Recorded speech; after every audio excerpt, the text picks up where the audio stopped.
mirar cuando esto se dé. 7:41 de la mañana. Tenemos que avanzar sobre otro tema que ha generado mucha polémica. Tenemos que hablar sobre el tema El del arroz. arroz. Así es. No, pero van a salir los amigos de Gonzalo, Bueno, que dicen que no han recibido, que han hecho un lobby contra el subsidio del arroz. El arroz, sí, creo que esta semana va a dar mucho que hablar, tengo entendido. Hay convocados varios grupos, tanto de molineros como de agricultores agremiados, eh, para decirle al gobierno, no, casi no es. Pero ahí está, es un tema que no es muy diferente al de que acabamos de discutir sobre el seguro social. Aquí tiene que ver con el subsidio, porque lo que han dicho las autoridades es que el producto que estaba subsidiado y que en virtud del subsidio tenía control de precios, no es el producto que el consumidor está recibiendo. Y obviamente, yo no sé ustedes qué pensarán, pero yo sí creo que ahí estaban esquilmando al Estado. O sea, si yo te voy a subsidiar por el producto este es el producto que tú me vas a poner en los anaqueles, no el que tú consideras o el que tú prefieres, o un producto de menor calidad. Entonces, ahí hay millones de millones de millones de dólares en subsidio que se ha gastado este país históricamente con el tema particularmente del arroz, y que ahora llegó un nuevo director de Acodeco y dijo, oye, eso que están poniendo allí no es lo que es. También ahora se discute el liberar lo del precio del arroz. O sea, si debe seguir regulado el precio o no. Y es lo que yo sí creo, la libre oferta y demanda. Y que sea el consumidor el que decide qué es lo que quiere. Don Rolando Murgas. Rolando Murgas es vocero, está aquí en calidad de vocero de la ACODECO. Don Rolando Murgas, buenos días. Prenda el micrófono, por favor. Buenos días, profesor Cabrera, Leonardo González, Cristi y público oyente. Estamos aquí para ver los temas de actualidad que nos redundan en Acodeco, en nuestra competencia, obviamente, con respecto al arroz, pero no dejemos de un lado también el sector inmobiliario, que en estos momentos está sufriendo un golpe, pero que está afectando radicalmente al público consumidor. Ok, bueno, vamos por partes, vamos por partes. Don Rolando, ustedes llegaron al cargo hace 40 y tantos días, y en estos 40 y tantos días se ha desatado una polémica dura, pero que creo que es importante que se dé, sobre el subsidio al arroz. Y entiendo, y por favor me corrige si yo estoy equivocado, que el producto que era objeto del subsidio y de la regulación de precios no es el producto que estaba en los mercados. ¿Eso es así? Es correcto. La producción de arroz de primera, que es el que está subsidiado, se producía en una cantidad mínima. Estamos hablando de que en el mercado había menos del 10% de este producto en el sector, lo cual el efecto de las medidas no cumplen su objetivo en el mercado, porque obviamente hay desabastecimiento en este tema. Don Rolando, la pregunta que le tengo es, el, la Codeco, la nueva administración de Acodeco se dio cuenta del tema, por un lado, ¿por qué motivo y cuándo? Porque esta realidad venía sucediendo, pero no había una mano que dijera, cuidado con esto, no hay que avanzar.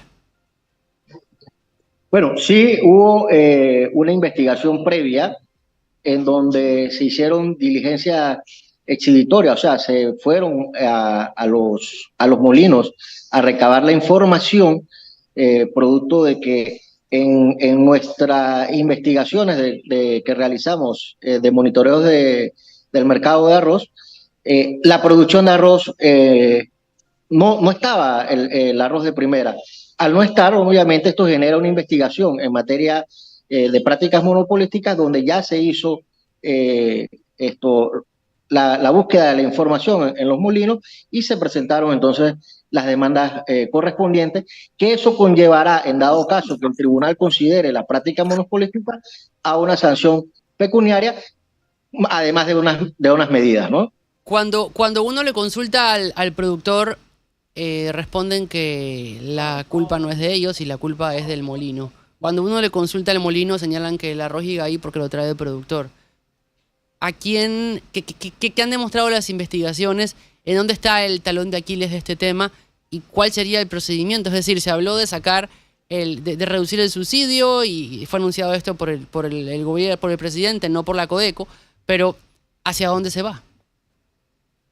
Bueno, recordemos que el culpable nunca va a decir que es culpable. O sea, en esa premisa tenemos que cumplir cada institución su rol. En este caso, el Ejecutivo es el que dicta las medidas económicas del país, a Codeco la fiscaliza, es nuestra labor.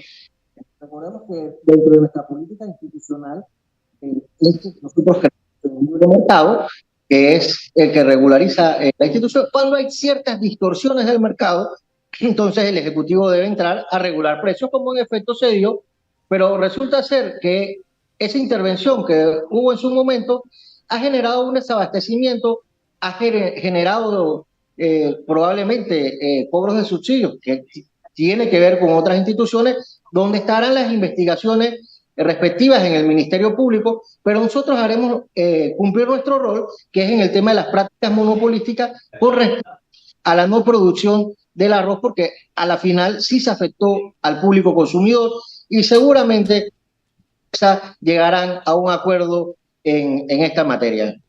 Don Rolando, yo sé que usted no forma parte del Ministerio Público, pero sí me gustaría saber para que quede en la entrevista. Bueno, el subsidio no funcionó porque hubo, de alguna u otra manera, o más que no funcionó, el control de precios no sirvió porque hubo desabastecimiento. ¿Hay culpables sobre esto? La consulta, ¿y qué le puede ocurrir a los culpables? Siendo usted no parte del Ministerio Público. Te lo pregunto como ciudadano panameño y como miembro de la Codeco.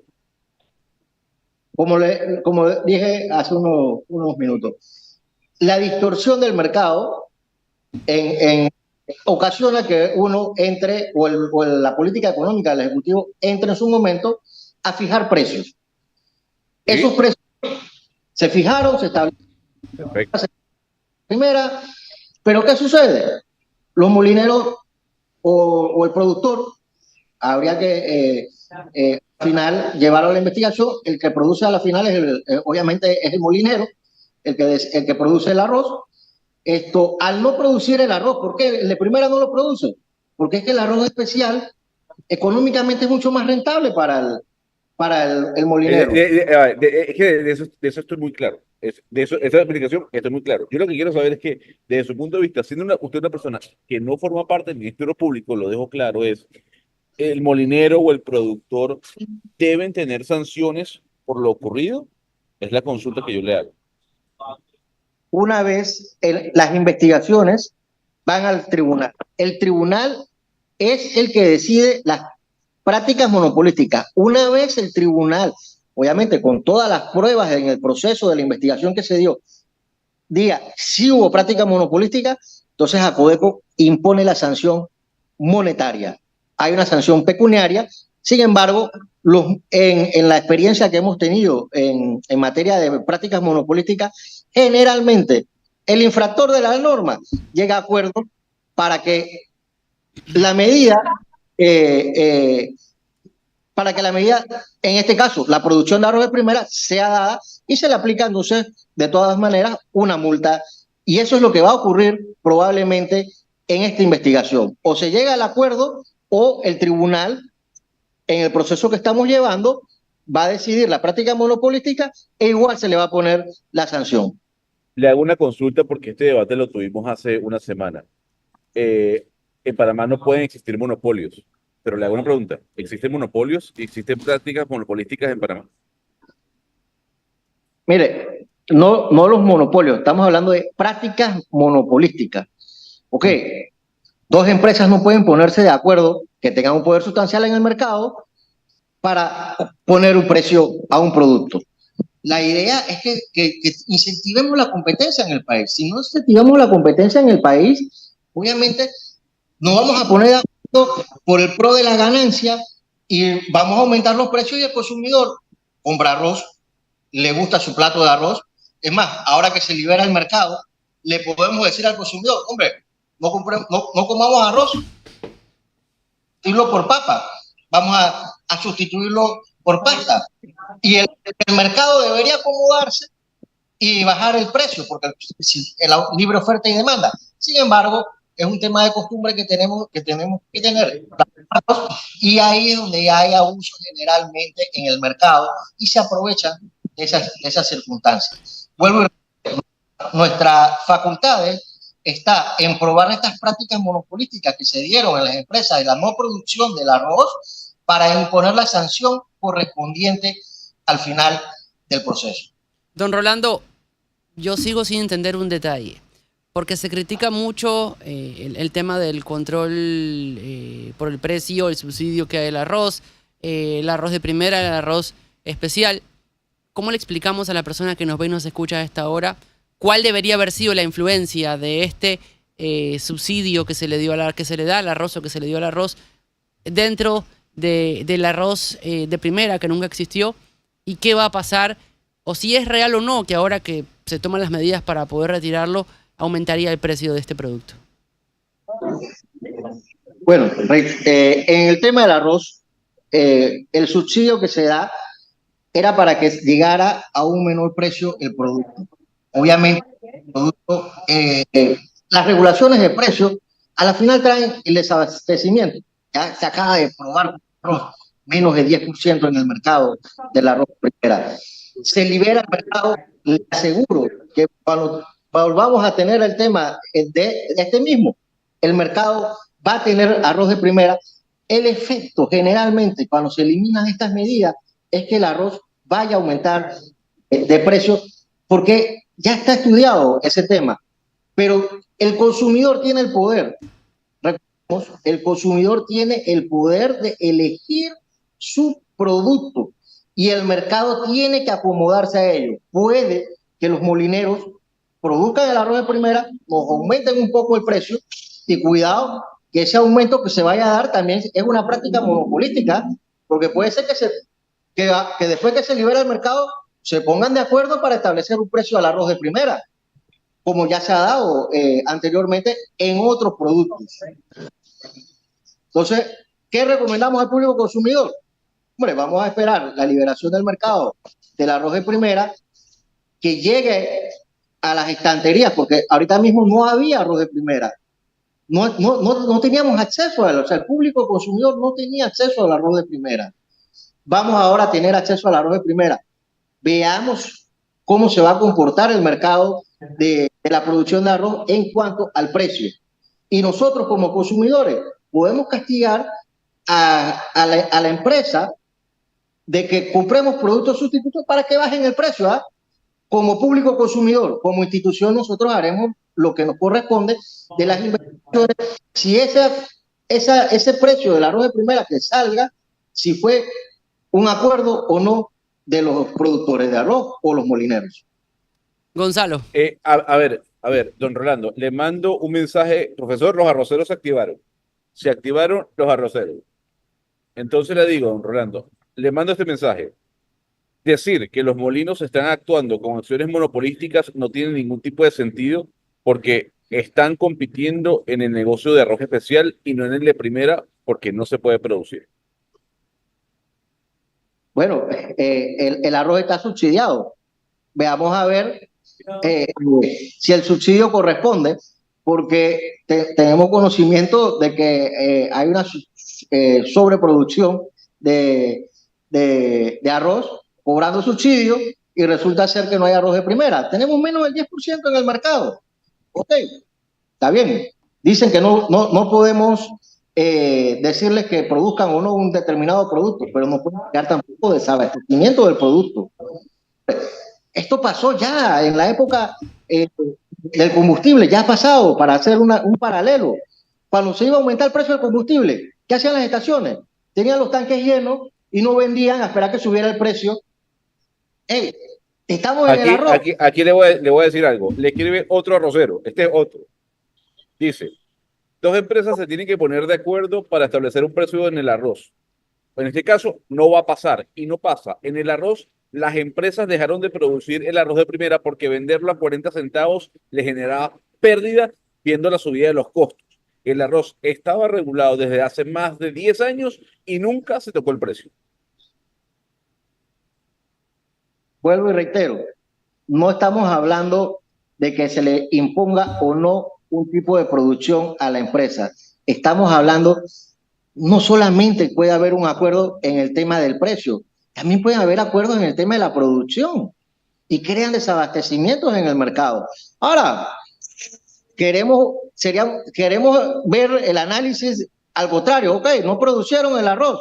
Hombre, esperemos que las otras instituciones hagan las investigaciones correspondientes y veamos a ver si el subsidio que se cobró por el arroz de primera corresponde a lo que se repartió en el mercado, ¿no? Nosotros vamos a hacer nuestro trabajo en cuanto a las investigaciones de prácticas monopolísticas. Igual, la institución está a puertas abiertas para que llegar a acuerdos con estas empresas que acepten, porque para que se llegue a un acuerdo tienen que aceptar el hecho. Igual se da en el Ministerio Público, tienen que aceptar el hecho para que se llegue al acuerdo, se fijen medidas y se ponga la sanción correspondiente sin esperar un fallo del tribunal. Si no, con mucho gusto esperamos el fallo del tribunal para entonces imponer la sanción. Pero la conducta, el comportamiento del mercado debe ser en pro de la buena empresa, no del juega vivo de los empresarios, que se da en todo tipo de actividad, ¿no?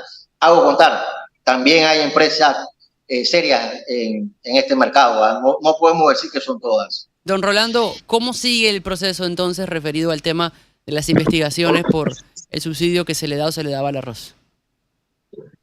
Recordemos que el tema del subsidio no es un tema de ACODECO. El tema de nosotros tiene que ver con prácticas monopolísticas en donde nosotros llevamos este proceso, esta investigación que se ha establecido todo este tiempo. Se hicieron ya las diligencias exhibitorias, se fueron a los molinos, se buscaron la información y se presentó el proceso ante los tribunales. Una vez el tribunal decida que existe la práctica monopolística que se dio, ACODECO no tiene la potestad de decir que se dio. ACODECO dice, aquí se dio, pero el que determina en efecto judicialmente que se dio es el tribunal. Una vez el tribunal decide, se impone la sanción correspondiente. Pero en este proceso siempre hay la oportunidad de que se dé un acuerdo y llega a mejorar el mercado. Bien. Oiga, don Rolando, al final... mercado que va a haber el tema del arroz. Al final de estos minutos que nos ha regalado, ¿cuál es el tema que usted nos mencionó del sector inmobiliario? Bueno, el sector inmobiliario es importante de que nosotros, conocido por todos, hubo un boom en una época en Panamá, en donde en efecto había que esperar años para que le dieran la casa o el apartamento a uno, porque había demasiada gente comprando. Aumentaron los precios. Ahora, y en esa época devolvían los abonos. Ahora, como se dice, la moneda se invirtió. Ahora no hay gente comprando, la economía no está buena en el sector y resulta ser que no están construyendo. Pero es que no solamente no están construyendo, sino que no quieren ni devolver los abonos a los consumidores.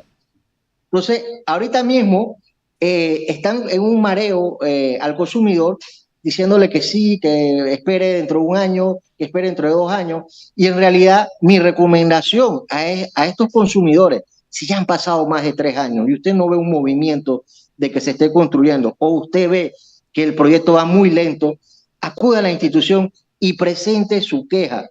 Porque es que uno compra una casa una vez en la vida, no la compra 2. Y aquí en Panamá resulta ser, usted tiene que esperar más de 5 años para recibir su vivienda, porque los promotores las están construyendo a un nivel muy lento. Y además de eso, te retiras del proyecto y tienes que ir a otro, a esperar otros 5 años más. Ya vamos 10. Y si de nuevo tienes el problema, vamos 15. A la final, tenemos un problema en el sector inmobiliario y no debemos esperar 5 o 10 años. Tenemos personas desde el 2016 esperando. Espere, don Rolando, a ver si he captado la idea que usted nos ha planteado. yo voy y compro una casa. Voy a obviar de cuánto, un apartamento o una casa. Pongo el abono inicial que me exigen, hago el trámite con el banco para la hipoteca, etcétera, etcétera. Y después que yo hago ese pago y después que ya todo está listo con el banco, pues 5 años para que me entreguen la casa. El sector inmobiliario exige, el banco además también exige que se venda un porcentaje del proyecto. Resulta ser que y nosotros los consumidores a la final nos estamos convirtiendo prácticamente en socios del proyecto, ¿eh? Porque tenemos que dar los abonos y que vendan un porcentaje del proyecto para poder que ellos inicien la construcción. Por eso no nos lo dicen cuando estamos comprando. Pero además porque eso no es problema mío. Resulta ser que puede que no lleguen a las ventas y tengan que desistir del proyecto. Eso puede pasar en 2, 3 años. Puede ser que a la final se quedaron sin combustible por mala administración y se quedan con los abonos de los consumidores. Mira, he tenido casos de personas que han abonado $100,000 y es un problema para que le devuelvan el abono. Hay otros casos de personas que hacen mucho esfuerzo y abonan $1,500 y no se lo devuelven. O sea, aquí ya no vale la cuantía. Ya el sector inmobiliario, hago contar, hay empresas serias en el sector, ¿eh? Pero en la mayoría del sector inmobiliario se están quedando con los abonos de los consumidores con cualquier excusa. Entonces, ¿qué le recomendamos a los consumidores? No crean en cuento, acudan a la institución. Pueden acudir en cualquier momento. Yo les sugiero que si ya han pasado 3 años y usted no ve movimiento, acuda a la institución, porque lo más seguro no va a haber movimiento. Tengo casos, algo contar, del 2016, que todavía no han iniciado la construcción, ya han pasado 8 años, y además de eso, ni siquiera le quieren devolver el abono al consumidor, y con abonos de 17,000, $20,000. Entonces, realmente, el vendedor o la empresa lo lleva con el cuento, no, que vamos a empezar el otro año, no, que para el otro año. Y así van ganando año y año. Y usted se puede imaginar una empresa con $100,000 hago contar, esto es de un consumidor, pero cuando usted suma a todos los consumidores, estamos hablando que probablemente haya recaudado más de $1,000,000. Entonces, una empresa que tenga un manejo de $1,000,000 en 10 años y después se lo devuelva al consumidor, si es que se lo quiere devolver sin intereses, porque además eso es lo que hacen, se lo devuelven sin intereses. Han generado mucho dinero y el consumidor se ve afectado, no solamente en el dinero, sino que no pudo gozar el apartamento o la casa. Sobre todo la frustración. Por supuesto, hay un daño moral al consumidor. Y en ese sentido, cuando el consumidor puede demostrar todo esto, ¿cuál es el alcance de Acodeco para una situación como esta? Bueno, el consumidor tiene que venir por su contrato, los pagos, tiene que venir con la publicidad generada. Con ello se hace una conciliación. Generalmente las empresas no quieren conciliar. Hay algunas que sí. Terminamos en los tribunales y en los tribunales exigimos la devolución del dinero y en algunos casos muy particulares también le exigimos algún tipo de daños y perjuicios, como es el daño moral. Hombre, una persona que en el 2016 está esperando su vivienda y no está construido, obviamente hay un daño moral en ese sentido. Una persona que hace un año adquirió el contrato, probablemente el daño y perjuicio no sea el mismo. Pero sí se exige en los tribunales y ya hemos tenido muchas condenatorias en ese sentido, como también hemos tenido muchos acuerdos con las empresas. Bien. Don Rolando Murgas, muchas gracias. ¿Cómo dice? Yo le puedo hablar de algún proyecto específico, como es en el sector de Pedregal, en donde tenemos Green Palace, que en efecto tiene un contrato hipotecario que el mismo mantiene una restricción de que no puede generar contratos de promesa de compraventa, pero los generan con abonos. Y resulta ser que ese acreedor hipotecario ahora está ejecutando a su deudor y el consumidor sin abono y sin casa. Entonces, realmente, esto son las malas prácticas del sector inmobiliario. y obviamente nosotros vemos las malas prácticas. Aquí no nos llega el sector inmobiliario que anda en buenas prácticas, nos llega el sector inmobiliario que anda en malas prácticas, porque hay reclamaciones en ese sentido. Aquí no voy a hablar de la gente que cumple, porque eso no nos va a llegar, nos va a llegar la gente que incumple. Que incumple, así es. Bueno, don Rolando Murias, muchas gracias por habernos atendido. Vamos a ver si le metemos más tiempo posteriormente a esto del sector inmobiliario. Muchas gracias, Vamos. Gracias a usted. muy amable. 8 minutos. Oiga, Leonardo, ¿usted no fue Dígame. para el sector de las playas este fin de semana? No, señor, me quedé en la ciudad. ¿Y Foncho tampoco? Tampoco, ¿A dónde? dice. ¿Pero a dónde A la vamos? playa, dice. ¿A dónde ¿Y vamos? Melissa? A la playa. Yo Ah, fui ¿a dónde vamos? Sí, ella estuvo cerca de la playa todo el fin de semana. por ¿Yo? lo que dice, sí, ¿Ah, sí? cerca del corredor sur. Pero no, yo fui a la playa hace como 2 semanas. Ayer domingo recibí varias